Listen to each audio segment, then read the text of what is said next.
It's Friday. What up, guys? What up, Will? How you doing, man?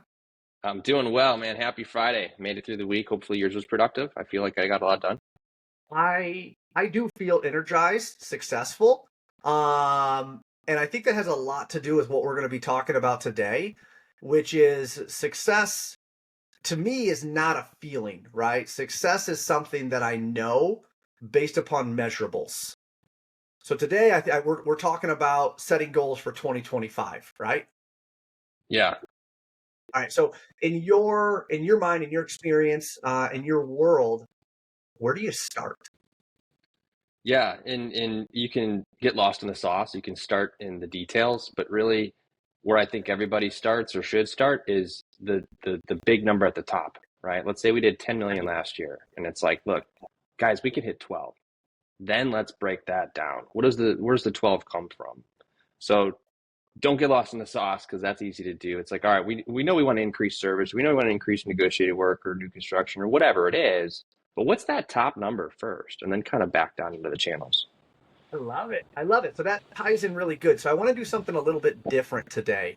And in me, my learning process, and I've learned this through maybe the hard way, I got to create it, right? So like I live on spreadsheets. I know some people love spreadsheets and hate it, but I think it would be really cool if when we talk about 2025 planning or six or whatever year it is, I'd like to break this down and talk through it. You cool with that? Yeah, let's do it. That'll give us something to actually look at and relate to at the same time. Yeah. All right, cool. So I'm going to share my screen and all right, we got it pulled up. Can you see it? I can. All right, cool. So I love what you said because you're like, we got to start with like, what are we doing? And to me, that's exactly what it is. What do you need to accomplish in 2025, right? So we're sitting at the end of 2024 right now. What do you need to accomplish in 2025 for you as an owner, a leader, a board, whatever it is, to feel successful? And that's always my really, really high level. So if you're cool with it, do you want to role play a little bit on this and we can kind of go through and just kind of knock this out and create maybe a hypothetical business plan? I'd love that. Let's just pick the we're landing on 10 million this year. Let's use that kind of model. We're a commercial contractor. We do a little bit of service, a lot of re-roofs, coatings. Maybe that's the make. Okay. So 10 million is what we did in 2024. Right. Okay. Um, is that what we're doing in 25? Do you want to grow? Like, do we want to be more profitable? Like, what is it going to take in 2025 to feel successful? You know, this is always where people get stuck too, because we sometimes set goals that are so far and we don't hit them. So I did that last year. So this year, I'm going to set a realistic goal and maybe I'll have a stretch goal in the mix. I'd like to do 12 million this year in Ooh, I 25. love it. So the cool part about this is that you and I get to process this. So I asked that question very specifically because if there's a massive difference between revenue and profit, right? And to say I want it all most of the time is not logical because in order to be able to grow your business, bring new people in or let's say new clients in, right? People are a part of that as well. But like that's sometimes the most costly thing that you'll ever do. Go out, find new people, have to work through and take the time of building up the relationship to be able to get more work, to get the first opportunity. That's time and time is money, right? So I always ask those two things, right? Do we want to grow the business in revenue? Or maybe what if we just stayed at 10 million, but we increased our profitability by 5%? Does that make sense? Yeah, it does, because you could do 10 million and have, 20%, or you could do 10 million and you have 40% profit. So big difference. We can be changing up our products. We can be changing up our management style. We can be changing up all kinds of different things, right, to make the system more efficient. That's where profit comes from, right? Efficiency is where profit comes from. Growth is ultimately the fact of outwards energy, right? So I always say activity, and activity is any type of outward energy that you're putting to talk to somebody. That is hard. The efficiency side, I'm not going to say it's not hard, but it's definitely a different strategy. So when we talk about the highest level thing that you want to accomplish, right? You said 12 million. Beautiful. I'm cool with that. Now what we need to do is we need to create a plan to be able to support getting to 12 million. So we're going to go to 12 million. We got that goal. I'm going to recommend, and this is for everybody out here, pick three. What are three things that we need to accomplish that's important to you? Because that's a huge part of ownership too, is that you just don't want to build a company that just grows inside revenue because maybe, and maybe you do, right? But like, what are you happy with? Like, I want at the end of the day, at the end of the year, I want you to love your company and love what you're doing. Like there's some really cool companies that I've been a part of, and I think Will, you've been exposed to them too, that have missions that are so unique to the people that they work with, or the people that they employ, or the people they work for. Does that make sense? It does, and usually, for me at least, in the organizations that I was involved with, larger organization that's really defined a lot of the growth over the years. And then now we're starting to work on the culture, in the specific ways that we go out to the market and portray ourselves. And we're getting into the details, but I think prior to that level of growth, this is fundamental style planning that creates the future company. Yep. And just like I told you, I'm going to do this out loud, or I'm going to do this on a spreadsheet. So I was typing as you said it because you're right.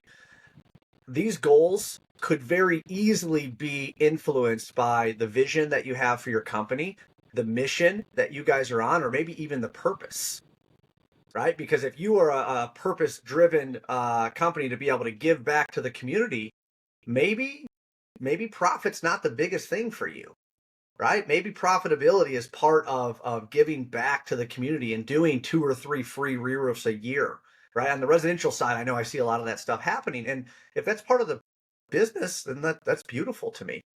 And that's always the biggest thing. The hardest thing I feel that anybody's going to do is figure out, what do I need to do in 2025 to feel satisfied with my business?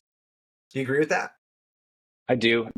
It reminds me, I was talking with a contractor and, they were kind of going through an analysis period out of Florida. They do a lot of service and their margins are kind of low, is what we figured out. But you didn't really want to raise the margins because you didn't want to disrupt the culture, the business, and you didn't want to screw his clients over either. That's what this way he felt. I said, look, the value of what you're providing is worth market, margin Yeah, yeah. based on industry standards. But I think based on the three things that you do choose to work on, it doesn't always have to be margin based. It could be processes. It could be diversification of what it is you're selling. It could be people. To your point. It can be whatever you want. And that's the beautiful part. It's like, you know what? I want one of my biggest goals is I want to start a waterproofing division. That's beautiful. Cool. Let's do it. Let's put it as one of the biggest things. So again, when we get to this point at the end of 2025, we're like, man, we did it.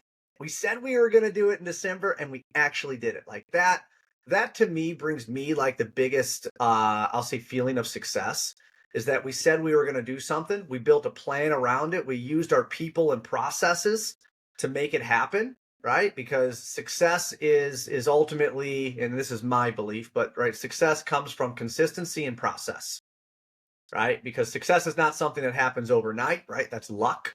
So if we truly want to build something that's going to operate and spin for years, it's going to take time. So inside the simple side here, I'll say that on the highest level, revenue is always typically on it. Gross profit margin or net is typically always on it, right? Because we need money to run the business. We need money to be able to pay our employees. We need money to be able to buy trucks or whatever it is. So high level, let's just go on that. And then the third one, that's always the variable, right? I want to create a new division, like whatever it might be. But for this one, I'm going to use something that I've been talking a lot to customers about, which is customer experience or CX. And this is a really hard one to achieve, but I think it could be really cool to be able to break it apart. Are you cool with that? Yeah, I'm cool with that. Yeah. All right. So revenue 12 million. Hypothetically, where do you want to be on your gross profit margin? I'd love to be in the 70s because I think that we're doing great work. I think that we're worth it, and currently we're at the low 40s. Ooh, we're breaking this apart. I love it. because this is where we're going to build a plan to support it. So here, we'll jump Oh into wait, let this. me chime in. So are you separating out service margin from re-roof margin? Oh, we're going to. And then, but I Okay. think let's leave it, right? Because this is where it gets really fun when we start building a team beneath us to be able to deliver on this. Because what you did, and I'm just hypothetical here, is you gave me a number that you felt you would be happy with, 12 million, right? And then you also gave me a gross margin, which is 70%. I'm cool with that. The plan that we're going to build to support this is either going to say those numbers are astronomically crazy, there's no way we're going to hit it, which just means we need to go to the top, and we might need to be able to readdress those goals, change them, or get something that's logical, right?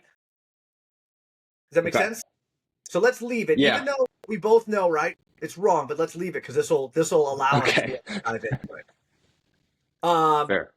and last one is customer experience, right? And this is a super, super hard one. So I'm not going to go into a lot of details because that's what I'm doing with my contractors, right, and clients that I'm working with. But like, there's two ways to look at this. There's stuff we do, which is we dispatch the ticket, we run the job, we punch in, we punch out, we take supporting documents. And then there's value that we deliver. And the coolest part about this is that the only person that can rate this is your customer. Mhm. Does that make sense? It Yeah. doesn't matter how great I think I am. It doesn't matter how great I think my business is. The only thing that matters is your customer's experience. That's what's going to dictate if they come back to you. That's what's going to dictate if they give you the next job. So we're going to leave this one blank, and I'll show you how we'll get to this. Or actually, we'll put 70% inside here, and I'll explain how we get to this or how we've been working around this. Cool. Okay. So we've set our highest level goals. 12 million that we want to be in revenue. We want to be 70% on a gross profit margin. Now, I did create a formula here, guys, because what I did is I took the 12 million, I times it by 70%, turned it into dollars because ultimately my accounting team only understands dollars. We got $8.4 million to be able to run this business after my direct costs. Last one is customer experience. So this is the hardest thing that you're going to do. So the next part right here is going to go pretty fast. Ready? Yep. Let's go. All right. So what products do you have, Will? So if we do $12 million, how do we get to that $12 million? Like what services do you offer? Yep. We do a lot of single ply, mainly TPO, PVC. We also do coatings. So production. Yep. So re-roofs. Let's just call it re-roofing, right? And we're going to call it re-roofing, and we know it's overlays, we know it's full replacements, we know it's existing facilities, that stuff. Cool. Okay. All right. You said you do coatings. Yep. Coatings, restoration type work. Do you run that revenue under re-roofing or is it separate? I run it under production. Okay. All right. So let's call it exactly what you know it, man. Production. This is your plan, your numbers, right? All right. Then how else do you do it? We also do service. Okay. Repair, So that's maintenance, going that to, kind of stuff. yeah, our warranty calls, leak calls, and whatever service that we do sell. Yeah. Game on. Game on. Anything else? That's it. I mean, we stopped a lot of the other, trade related stuff that we did. We used to do waterproofing, kind of trimmed all that stuff off, and we're just focused on service production now. Okay. So let's look at the 10 million that you produced in 2024. Do you know what the split was? Yeah, we did about 8 million in production, which would include all of the production work, and the rest was service. Rest of service. So 8 million. Um, 8 million. So approximately 80% was done. Oh, hold on one sec. Multiply.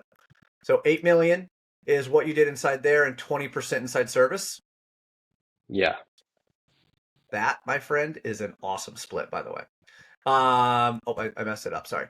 Okay, cool. So what was the profitability between those two? Production, we're sitting around a 32% margin. Yeah. Service, low 40s.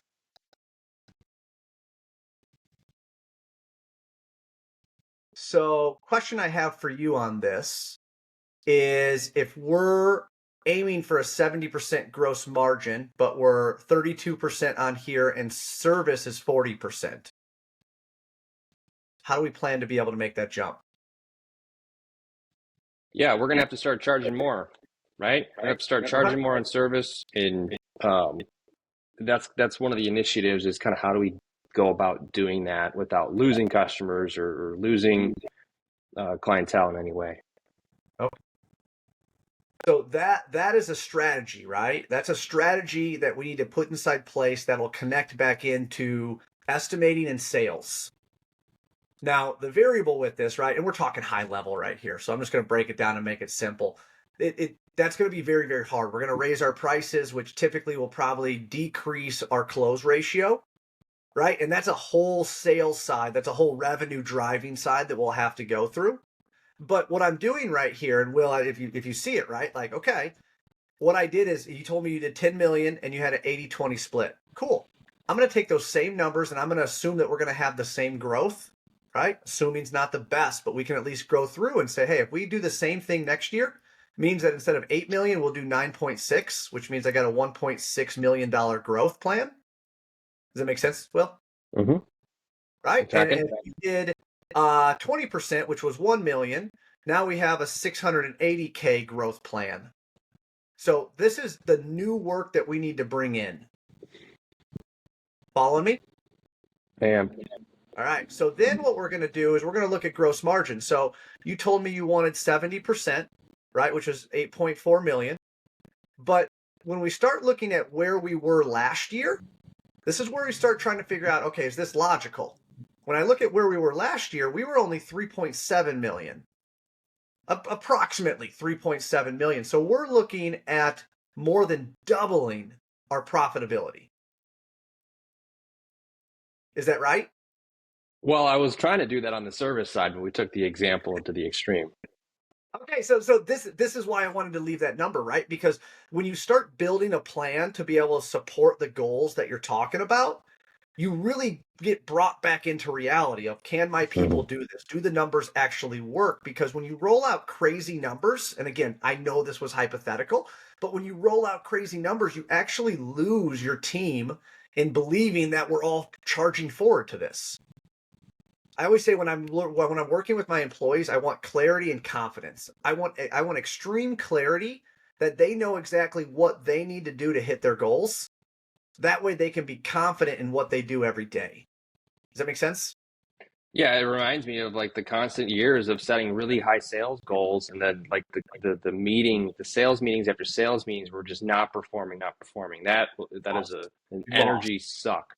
Dude, yeah, like we lost, we missed. Oh, we're 3 million off, right? We all suck. We got to fire them, hire new people. Like, it's because the goals were wrong to begin with, right? We weren't logical on our close ratio, or we weren't logical to where it is. So when we started with this, and we did exactly what I wanted to do, which is you told me the big three of you as an owner, this is where you would love to be. Then we started breaking it down. Now I know what my revenue needs to be, assuming that we have steady growth in the business. It's not going to be some massive mountain, right? The spreadsheet of the graph's going to look like. Now we know what our goal is, right? This is how much we need to grow or go find new customers. So it makes it really, really clear. Then when we start talking about gross margin, can we take this from 32% to 35%? I think that's logical. Can we take it from 32 to 64? No. Right? It's not happening. We won't get work, that kind of different stuff. So now what happens is we got 3.7 that we're projecting. So again, if I take this 12 million and we produce at the same rate as last year, we're at 3.7 million. So does this number need to be adjusted? Yeah, right. And you know, here's the other thing too is these may be goals that we're setting, but if we don't set them soon enough, we don't have enough time to achieve, right? So for this margin example, it's like we can't just flip a switch and just double our margin. We might have to slow roll that. We may not be able to fully achieve that until 6 months into 2025. And you have to get creative on the different ways in which you're going to do it. You know, some examples could be, look, we've got a minimum. Like we have a minimum now where I see this a lot too. A lot of those tickets were smaller dollar tickets, 200-300 bucks, but no, we got a $500 minimum. You know, that's one way to do it. Provide better documentation, you know, and start doing it slowly, raising, and you won't have such a big drop off. But if we didn't hit our doubling our margin goal, for example, until 6 months into 2025, Well, that's half the sales right there, or less than that. Dude, you're dead on. We got 2 weeks until this plan that we're talking about becomes live and real. And much like you said, like setting sales goals that aren't logical or wherever it is, right? So sales feeds into backlog, backlog feeds into revenue. So this thing's a giant machine. And if we have goals that are not logical, or let's just say we have a really bad January, right? The first week in December, you should know if you're on track or off track based upon your projections. And I know that sounds crazy, but we really can track because depending on where you are in the US, I'm in Chicago. I know January and February and parts of March suck. And I'm not being mean about it. I'm being real. We got 3 inches of snow on the ground, right? I know my production time is April until November if I'm lucky, right? So like those are my sprint months. So now what we do is we start taking this 12 million, just like you said, Will, and we start spreading this across 12 months. Now I understand my goal for every month. Then I break that apart by 4. Now I understand my goal for every week. Now I'm looking at every single week. Am I on track? That's what makes planning like this so beautiful, is that you just get clarity of, okay, are we going to do this or not? Do the numbers make sense or not? And then you can take this same plan that we're working on here and you can break this down by division. How does service tie into this? Well, they're 1.6 million of my goal. So production can kill it and I can still lose as far as a company. So you take the same model and you can break it down. It's so cool on how to do it. There's a lot of really cool, I'll say leadership tools, right? EOS is a big one, entrepreneur operating system. It got a lot of really cool things. But when you take planning like this and you tie it into a lot of the stuff that they have, again, the biggest thing that my recommendation to you guys is you get this extreme clarity and confidence to your employees. Your goal's great. Your goal's fabulous. It means nothing if your team is not on that same mission as you. That's a Yeah. huge part inside what I see in the disconnect. Well, and maybe, to add more on top of what you just said is don't be afraid to plan. I think people hear planning, Q1, Q2, annual planning, and it's this big animal. It's intimidating. It doesn't have to be. It can be, and it should be done. Every company should do this. All right, what are we going to do for 25? And if you just go through this exercise that we played through as an owner, and then come up with what that vision is, and then go to your people and get buy-in on that vision and break it up. It is absolutely achievable, and do it in chunks. I know a lot of companies, especially the larger ones, are really focused on breaking down the barriers between divisions. Some service and maintenance divisions contribute to 30% of the total sales, but they're on their own islands. But the company as a whole wants to try to bring all that together because they're recognizing that service is on customers, on buildings that need to get re-roofed and vice versa. So a lot of the planning at the top level should be able to tie all of the people together. Love it. And I'm just changing names in here so you guys might be able to understand it if you want to screenshot it, or even if you want to reach out to me and say, yo, I'd like to do this. Just because you don't do it at the end of December or November, you can still do this in January and February and March, right? Just having a plan. That's the biggest thing, right? Because if you're going in the dark and you're just going to say, I'm going to work as hard as I can, I'm going to do as much as I can, then those are the results that you're going to get. And they're going to be very inconsistent. It's insane what happens with a business when you actually create a goal and you start tracking against that goal. The people understand it, right? And I say people, employees, teammates, right? They start understanding where we're going. And there's a lot of different things that you can do that creates clarity. And in my side, every time, that's where culture comes from. That's where teamwork comes from, is that you guys are on a similar mission or a purpose, right? You understand the vision of the company and you can actually love it. That's been a huge, huge part, right, of pulling a lot of this stuff together. So this is the reason I did this and broke out the sheet and all that stuff. It's because I want you guys to have these plans. I want you as an owner to have clarity, but I also want your employees to be able to have clarity of how they tie into this. The hardest question I always ask every company is, does the helper in your service truck know how he contributes to that $12 million goal? because he does. He absolutely does. But does your helper in the truck know how he contributes to that $12 million goal? And if the answer is no, we got work to do. Absolutely. And that should tie that makes me think too, because that's a lot, because everybody should be, and that goes to compensation too. It goes to so many things, but compensation is an example. Everybody should be compensated or motivated to want to contribute to this overall goal. But Chad, I love what you've done. You broke it down in a very simple way. Hopefully this was valuable to Yeah. everybody that's listening to this. But Chad does a lot more. Maybe you could pull up your site too. There's other resources that you offer, and all of this is to get back to the industry, which is really cool. This is why we do this whole Fine Line Fridays. We don't get anything out of this other than being able to chat with Chad every other Friday, which I love to do. So yeah, I'd be happy to pull my site up. So my site is service alignment. My purpose when really growing into my own world, right, is like this is what I did to an extent with the companies that I've worked with. I set goals, I built teams, and I really created $1 million service divisions, which was so cool. But I wanted to do more, right? So that's what I specialize in. I get companies to that $1 million side, right? That 2, 3 truck world. And then we start scaling the business, doing it through a lot of different ways that allow us to be able to increase revenue, gross margin, or whatever the purpose is. And that's why I said, like, I let you run it, Will.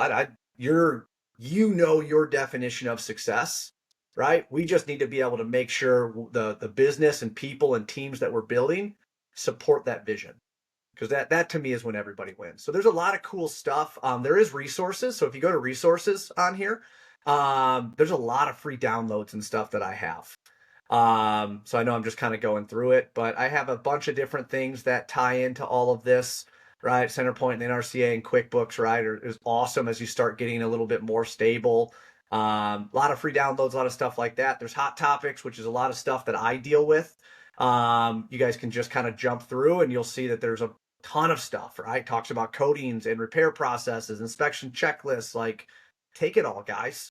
I create this stuff, and what I always say with marketing, it's worth nothing if it sits in your truck, in your office, or somewhere where people can't get it, right? So there's a lot of cool stuff that jumps around, but feel free, drift around, do whatever it is. I'm here to help you guys however I can help you, if it's in planning or somewhere else.